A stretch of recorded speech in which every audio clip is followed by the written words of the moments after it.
TV భక్తి సమాచారం WhatsApp ఛానల్లో జాయిన్ అవ్వండి. అన్ని విశేషాలు ఎప్పటికప్పుడు తెలుసుకోండి. భీష్మాష్టమి ప్రత్యేకత మీ మాటల్లో.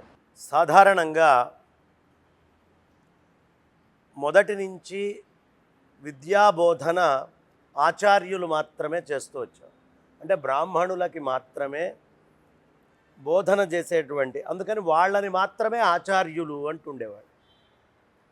ఈ ఆచార్య శబ్దము క్షాత్రవంశంలో పుట్టి ఆ శంతనుడి కుమారుడైనటువంటి ఆయనకి ఎక్కడి నుంచి వచ్చింది?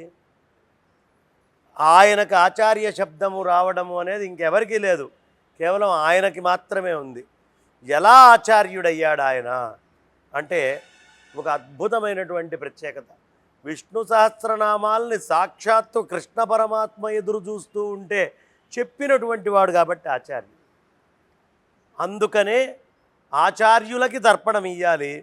ఒక అద్భుతమైనటువంటి మహాపరాక్రమవంతుడు, విద్వన్మణి, ఆ విదుషీమణి, సాక్షాత్తు పరశురాముడే గురువుగా కలిగినటువంటి ఆ మహానుభావుడు, ఆయనని తలుచుకుంటూ మనమందరము కూడా ఈ పై మంత్రం చెప్పుకొని ఇవాల్టి రోజున తర్పణం వదులుతాం. ఆ శ్లోకం ఏమిటయ్యా అంటే, వైయాగ్ర్య సద్య గోత్రాయ సాంకృత్య ప్రవరాయ చ అపుత్రాయ తదామ్యే తజ్జలం భీష్మాయ వర్మణే వసూనామవతారాయ శంతనోరాత్మజాయ చ అర్ఘ్యం దదామి భీష్మాయ ఆబాల బ్రహ్మచారిణే. భీష్మాష్టమి అని ఎందుకంటాము అంటే, ఆయన దక్షిణాయనంలో మహాభారత యుద్ధం జరిగింది. ఈ దక్షిణాయనంలో జరిగినటువంటి యుద్ధము ఆయన యొక్క ఉపాధిని దక్షిణాయనంలో వదలదలుచుకోలేదు. అందుకని ఆయన ఉత్తరాయణం వచ్చిందాకా ఆగాలి అనుకున్నాడు. మరి ఉత్తరాయణము మకర సంక్రమణమైనటువంటి వెంటనే వస్తుంది కదా, కాదు, అందులో మాఘమాసం వచ్చేదాకా ఆగాలి అనుకున్నాడు. కారణం, ఆయన కాలం చేసినప్పుడు విశ్వవత్ అంటే సూర్యుడు 12 గంటలు ఖచ్చితంగా ఉండే రోజుని విశ్వవత్ అంటారు. ఆ ఆకాశం నుంచి సూర్యనారాయణమూర్తి కిరణం పడ్డప్పుడు మధ్యాహ్నం 12ంటికి మామూలుగా 5 డిగ్రీల నీడ పక్కకు ఉంటుంది వేరే రోజుల్లో కనీసం. కానీ ఒక్క విశ్వవత్ రోజు మాత్రమే అదేది ఉండకుండా పూర్తిగా లుప్తమవుతుంది.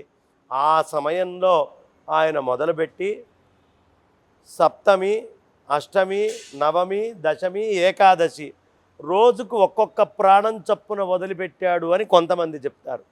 కానీ ప్రధానంగా నిర్ణయ సింధు, ధర్మసింధు అన్నీ కూడా అష్టమి రోజే వారు ఉపాధిని చాలించినట్టుగా మనకి ధర్మశాస్త్రాలన్నీ తెలియపరుస్తున్నాయి. కాబట్టి ఈ భీష్మాష్టమి ఆ స్వామి సాక్షాత్తు కృష్ణ పరమాత్మని తలుచుకుంటూ విశ్వత్కాలము ఉత్తరాయణంలో ఆయన శరీరంలోని వదిలేసి చక్కగా ఆయన వసుస్థానానికి చేరినటువంటి అద్భుతమైనటువంటి రోజు. అందుకని దీన్ని భీష్మ అష్టమి అని మనం పిలుస్తామమ్మా. For more videos like this, subscribe Big TV channel.